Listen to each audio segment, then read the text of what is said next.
Hello students, chapter first electric window continue चल रहा है। इससे पहले इसके फाइव लेक्चर कंप्लीट हो चुके हैं। लास्ट फोर्थ और फिफ्थ लेक्चर में हमने कूलम्स लॉ का स्टेटमेंट, कूलम्स लॉ का फॉर्मूला, कूलम्स लॉ की वेक्टर फॉर्मेशन, सुपरपोजिशन प्रिंसिपल, ये सब चीज़ें रीड की और उसके कुछ numerical problems last fifth lecture में कराए थे। कंटिन्यू अभी भी आज भी हम कूलम्स लॉ से रिलेटेड कुछ न्यूमेरिकल क्वेश्चन देख रहे हैं जो इम्पोर्टेंट क्वेश्चन है। तो एक क्वेश्चन है, first question, 2 point charge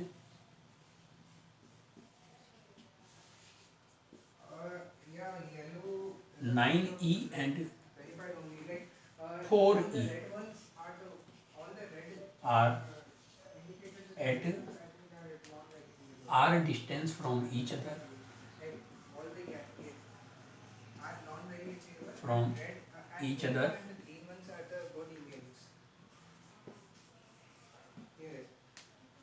where should we taking another charge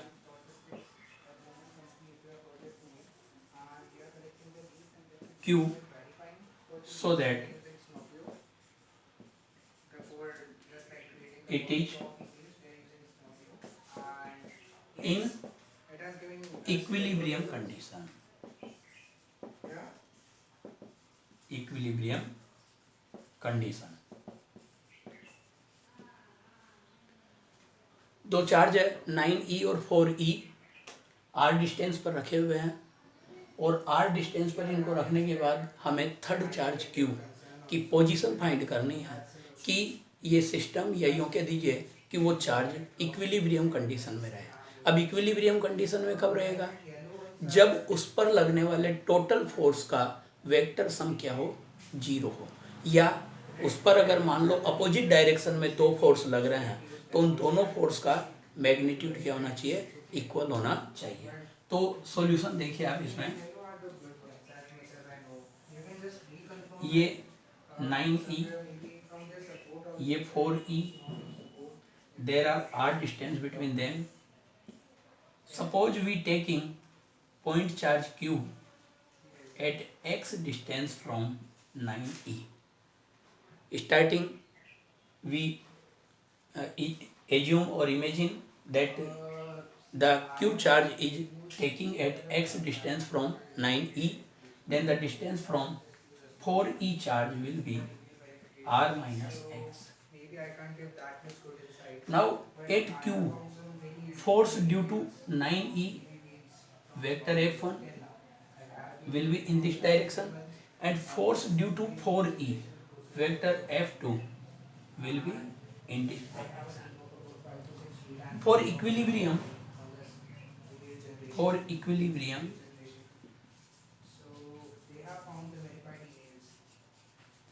vector f1 plus vector f2 should be 0. Vector addition of these forces should be 0, implies that f1 or mod of f1 equal to mod of f2. Both forces have equal magnitude because these are in opposite direction. If they have equal magnitude, then resultant force will be 0 or the charge remains in equilibrium. Then according to Coulomb's law, K Q1 Q2 upon R square means x square equal to K Q1 Q2 upon R square means R minus x square. There K E Q are cancel from both sides. Now we take square root on both sides. On taking square root on both side.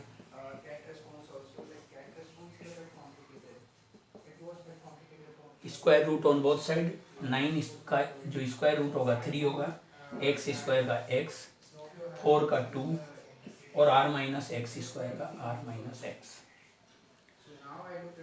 By cross multiply 3r minus 2x is equal to 3r minus 3x is equal to 2x and 3r is equal to 5x there, और x equal to 3r upon 5.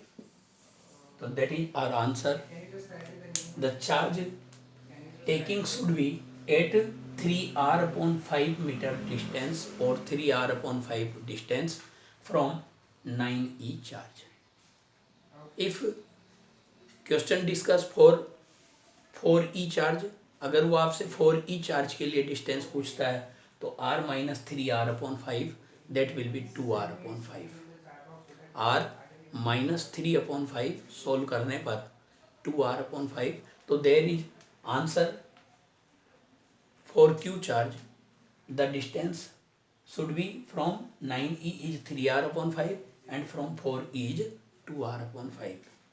Similarly next question put up होता है, there are 2 charge capital Q charge are at a definite distance. Question है, there are 2 point charge of magnitude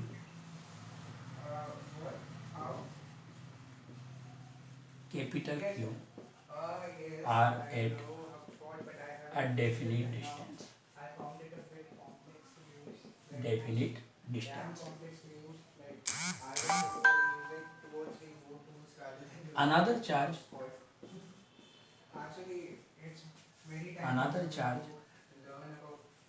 small q is at middle point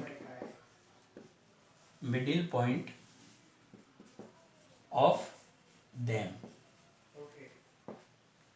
Middle point of them. Find out magnitude and nature. Magnitude and nature of small q so that system remains in equilibrium. System remains in equilibrium. There a question also for equilibrium, but their situation is changed. 2 point charge capital Q charge are placed at a definite distance from each other, or third charge small q taking at the middle point of them. तो calculation करके ये पूछ रहा है, value ये पूछना चाह रहा है कि Q का नेचर और Q की वैल्यू क्या होनी चाहिए कि ये जो सिस्टम है ये टोटल सिस्टम इक्विलिब्रियम में रह जाए. अब टोटल सिस्टम इक्विलिब्रियम में रहने का मतलब है कि किसी एक आउटर चार्ज पर आइदर वन कैपिटल Q और another capital Q situation is there. Solution, these are capital Q charge, capital Q charge at r distance from each other, and there is a small q charge is there in the middle point of them, that is r by 2.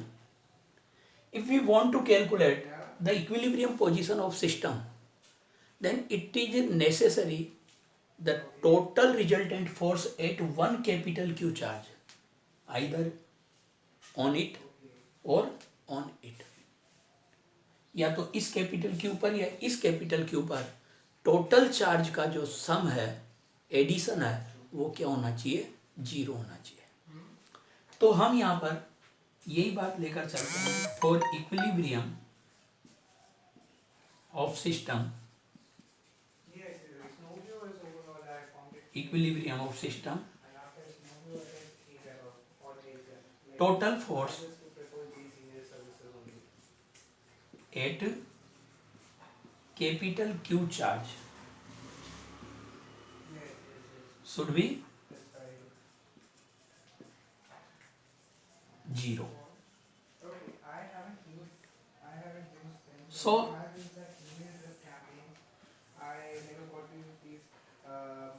then charge between these K Q upon R by 2 square,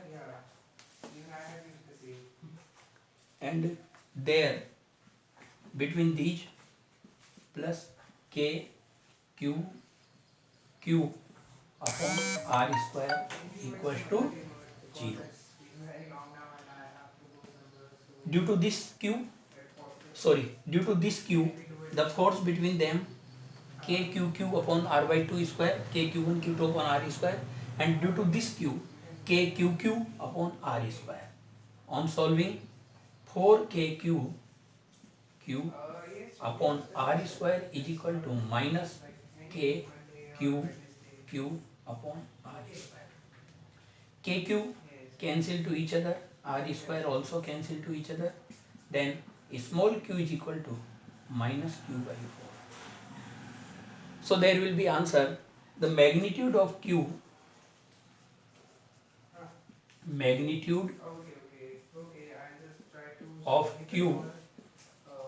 equals to q by 4, and its nature is opposite to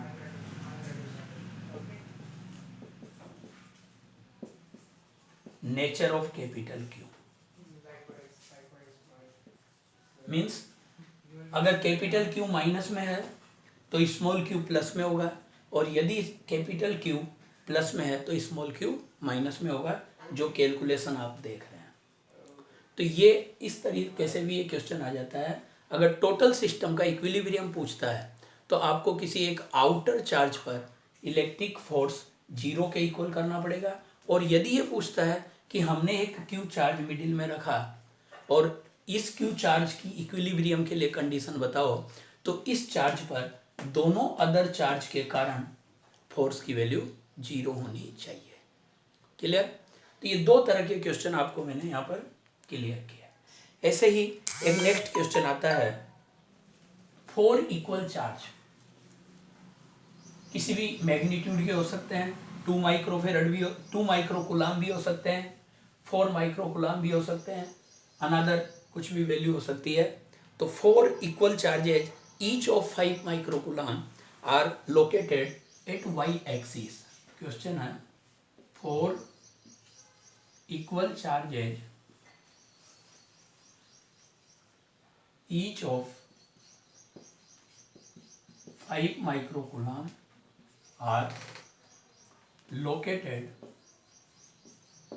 at y-axis at points 0, 2 centimeter, 4 centimeter, 8 centimeter away from origin. Find out resultant force at point charge at 2 centimetre. Question है बेटा, 4 charge है, Y axis पर put on किया उसने, जैसे आप diagram में देख लो सॉल्यूशन। तो ये वाई एक्सिस है, दैट इज वाई एक्सिस 0, 2, 4, 6, 8.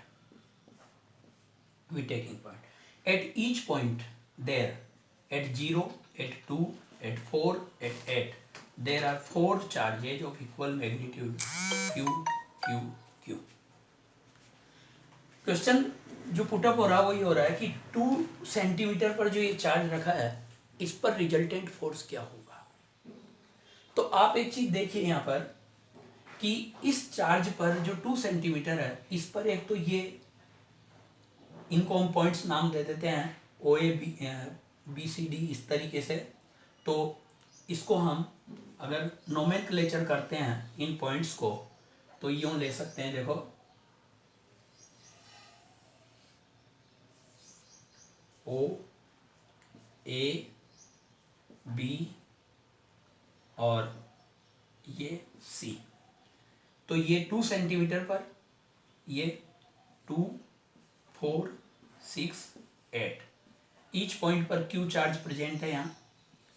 तो इस ए पॉइंट वाले चार्ज पर ड्यू टू ओ जो फोर्स लगेगा वो लगेगा बेटा F A O in upper direction, क्योंकि पॉजिटिव पॉजिटिव चार्ज है दोनों, रिपल्सन फोर्स लगेगा।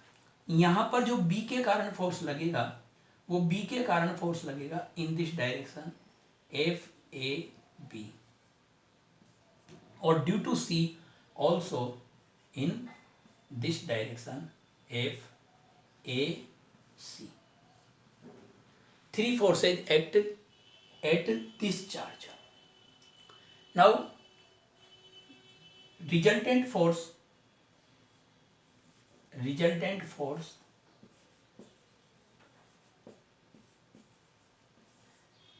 vector F equal to vector F AO plus vector F AB plus vector F AC। Okay, charge की जो आपके पास मैग्नीट्यूड है वो सेम है सब फोर्स के लिए, बट डिस्टेंस यहाँ पर अलग अलग होगी और डायरेक्शन अलग अलग होगी। तो पहले एफ ए ओ की बात करें तो यहाँ से लेकर यहाँ तक डिस्टेंस 2 सेंटीमीटर है, ये 2 सेंटीमीटर।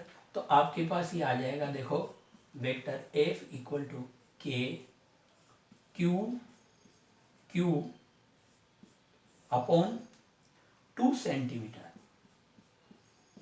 स्क्वायर, और ये डायरेक्टेड है प्लस वाई डायरेक्शन में, जिसको मैंने जे केप लिखा है यूनिट वेक्टर की फॉर्म में। ऑलरेडी हम जानते हैं I cap J cap K cap 3 unit vectors होते हैं। आई केप होता है along X axis, J cap होता है अलोंग वाई एक्सिस और के केप होता है अलोंग जेड एक्सिस। तो ये मैंने अपवर्ड डायरेक्शन में प्लस जे केप लिया। अब एफ ए बी देखें, इन दोनों के बीच में फोर्स, तो इन दोनों के बीच में भी डिस्टेंस कितनी है 2 सेंटीमीटर है, क्योंकि ये 2 पर है ये 4 पर है, तो between both charges distance will be 2 centimetre. So there k q q upon 2 into 10⁻² square, but direction will be downward, so downward को दिखाने के लिए हमने क्या लिया minus j cap. Understand. Next F A C. F A C के लिए अगर बात करें तो ये यहाँ से लेकर यहाँ तक की डिस्टेंस ये हो गई बेटे 6 सेंटीमीटर। क्यों? क्योंकि ये 2 सेंटीमीटर पर है और वो 8 सेंटीमीटर पर है, जैसा कि क्वेश्चन में उसने बोला है 2 सेंटीमीटर और 8 सेंटीमीटर, तो इन दोनों के बीच की डिस्टेंस हो गई 6 सेंटीमीटर। तो के q q upon 6 into 10⁻² square और माइनस जे कैप, ये भी डाउनवर्ड डायरेक्टेड है इसलिए माइनस जे कैप। अब आप देखिए ये और ये दोनों equal in magnitude and opposite in direction है, ये दोनों कैंसिल आउट हो जाएंगे, और ये कैंसिल आउट होंगे तो ओनली आपके पास बचेगा ये k Q square upon 36 into 10⁻⁴ minus j cap. Means resultant force minus y direction में आएगा। आप यहाँ पर इसकी वैल्यू कैलकुलेट करें तो इजीली कर सकते हैं। 9 इंटू 10⁹ और 5 into 10⁻⁶ square upon 36 into 10⁻⁴ minus j cap. Direction को बता रहा है, नेगेटिव वाई डायरेक्शन में होगी माइनस जे कैप। और ऑन कैलकुलेटिंग ये ये 25 हो जाएगा, ये 9 4 जा 36, 4 टाइम्स कैंसिल हो रहा है। ये 25 में 4 का डिवीजन दोगे तो 6.25 इंटू 10⁻1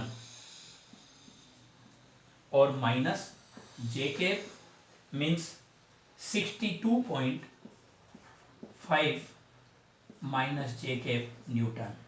यानी आप कह सकते हैं कि रिजल्टेंट फोर्स 62.5 इन माइनस वाई डायरेक्शन वर्क करेगा। इसको यहाँ नोट कर देता हूँ मैं, -62.5 जे के, इससे ये न्यूटन, ये रिजल्ट निकल रहा है कि जो फोर्स होगा वो 62.5 होगा न्यूटन में, और वो किस डायरेक्शन में होगा, माइनस जे कैप में, मीन्स माइनस वाई डायरेक्शन। तो ऐसा भी एक क्वेश्चन आपके पास इस टाइप से पुटअप हो जाता है जिसको आप इजीली सॉल्व कर सकते हैं।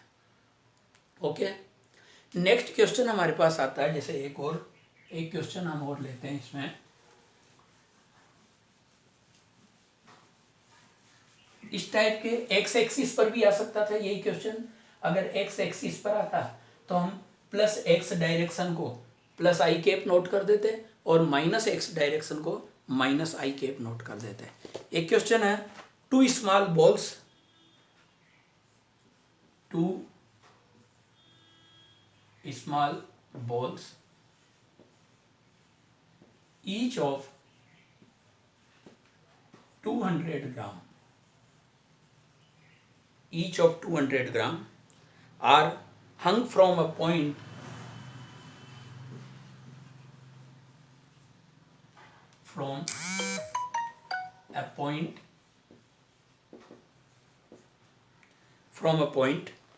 by two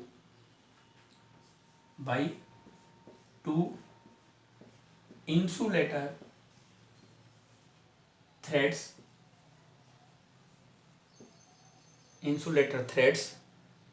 each of length 40 centimeter,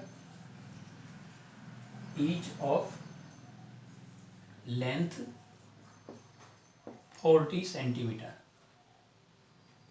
The two balls are normal state, are equally charged. The two balls are equally charged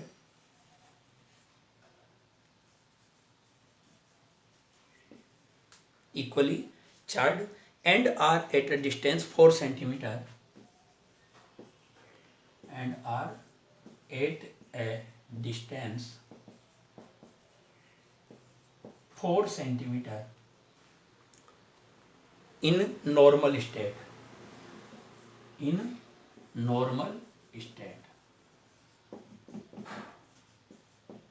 Determine the charge on each ball. ये क्वेश्चन आपके पास है बेटा, determine the charge on each ball. 2 balls है, उसको 2 balls को जैसे ये हम कैलकुलेशन लेते हैं तो पहले ये बॉल्स एक तरीके से थ्रेड से यूं हंग थी, इस तरीके से एक थ्रेड से इस तरीके से हैंग की गई थी ये। बट जैसे ही इनको चार्ज दिया, इन दोनों बॉल्स को क्यू चार्ज से जैसे ही चार्जिंग किया तो सेम नेचर का चार्ज होने के कारण दोनों चार्ज एक दूसरे को क्या करेंगे, रिपेल करेंगे। और रिपेल करेंगे तो ये दोनों जो बॉल्स है, ये दोनों बॉल्स जो यूं थी, ये ड्यू टू रिपल्सन इस तरीके से जाएंगे ये, क्योंकि ये इसको रिपेल करेगी, ये इसको रिपेल करेगी। और उस कंडीशन में फिर हमारे पास ये जो सिचुएशन है, ये सिचुएशन इस तरीके से हो जाएगी, ये दोनों balls due to repulsion force इस तरीके से डायरेक्टेड होगी। ओके, अब यहाँ पर जो फोर्स अप्लाई हो रहा है, ये आप यहाँ पर एक ये बाइसेक्टर इमेजिन कर लो। ये डिस्टेंस आपको दे ही रखी उसने 4 सेंटीमीटर, क्वेश्चन में दिया बेटा 4 सेंटीमीटर, और ये 40 सेंटीमीटर की लेंथ दे रखी है। तो अब यहाँ पर पहली बात तो यहाँ दोनों को चार्ज क्यों दिया था, दोनों के बीच में रिपल्सन फोर्स वर्क कर रहा है, F इक्वल टू के Q square upon D square. Understand? इस पे इसका और इस पे इसका दोनों का फोर्स अप्लाई हो रहा है। हम केवल एक बॉल की इमेजिन करके यहाँ चल रहे हैं, F इजिकल टू के Q square upon D square. D is the distance between them there and weight mg is vertically downward. Always, you know, weight always work vertically downward, mg. And the tension of the thread T is along to the thread in upward direction. Always tension opposite to the action work करती है। इस समय सारे action force यहाँ पर इस तरीके से, तो यहाँ अगर इसके इस पॉइंट के ले लेंगे तो टेंशन की डायरेक्शन डाउनवर्ड होगी अलोंग टू द थ्रेड। तो अलोंग टू द थ्रेड, तो ये एंगल हमने थीटा इमेजिन किया। Suppose there is a theta angle, there are two components of T, there will be two components of tension force T. If that is theta, then that is also theta because alternate angle, and this will be t cos theta। आप 11th class में component division पहले से जानते होंगे। जिस side पर angle बनता है वो साइड बेस को डिफाइन करती है, और according to base that will be D cos theta, और ये अदर साइड जो होगी वो डी साइन थीटा, तो ये टी साइन। ये सारी कंडीशन इक्विलिब्रियम में आती है। तो इक्विलिब्रियम में हम जानते हैं upward force equal to downward force, और left hand side force is equal to right hand side force. तो इन इक्विलिब्रियम हम यहाँ कैलकुलेशन लेते हैं। इन इक्विलिब्रियम या in normal condition, normal condition बोल सकते हैं क्योंकि इसने नॉर्मल स्टेट क्वेश्चन में बोला है। तो in normal state T sine theta equal to के Q square upon D square, equation number 1 Newton ये कूलम्ब्स लॉ से आया। And T cos theta equal to mg, equation number 2। Equation 1 divide by equation 2,